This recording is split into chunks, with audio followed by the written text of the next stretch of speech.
Sorry, aren't you breaking some major cosmic rules here? I mean, why did the others let you go without wiping your memory clean? Honestly, I don't really know. I guess enough of them felt it was necessary for someone to step out of line and warn you. I'm assuming you're talking about the Ori.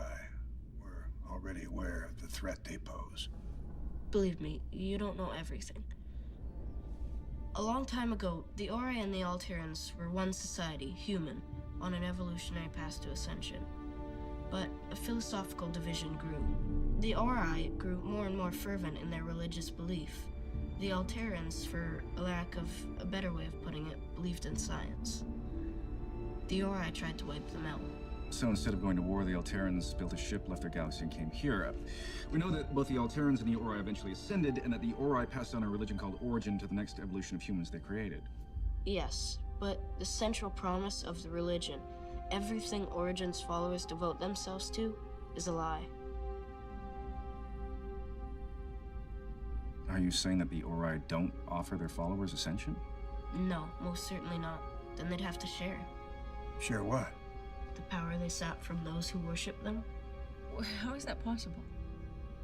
Are you saying there's a real physical transfer of energy to the Ori that occurs simply through a human being's belief in them? Simply is not how I would put it. It's quite complicated, but possible.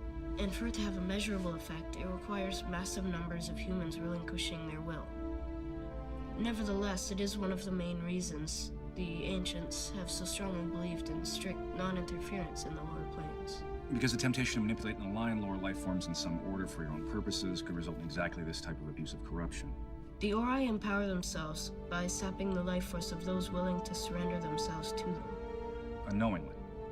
And this promise of salvation in return... leads to nothing but death of the most meaningless kind.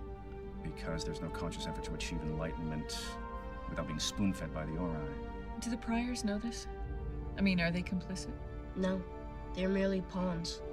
The more worlds the priors convert, the more powerful the Ori become. They must be stopped.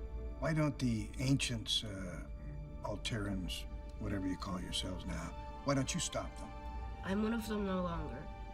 And even if I was, it is unclear whether such action could result in victory, nor is such an endeavor at that level necessarily the next best step to further enlightenment.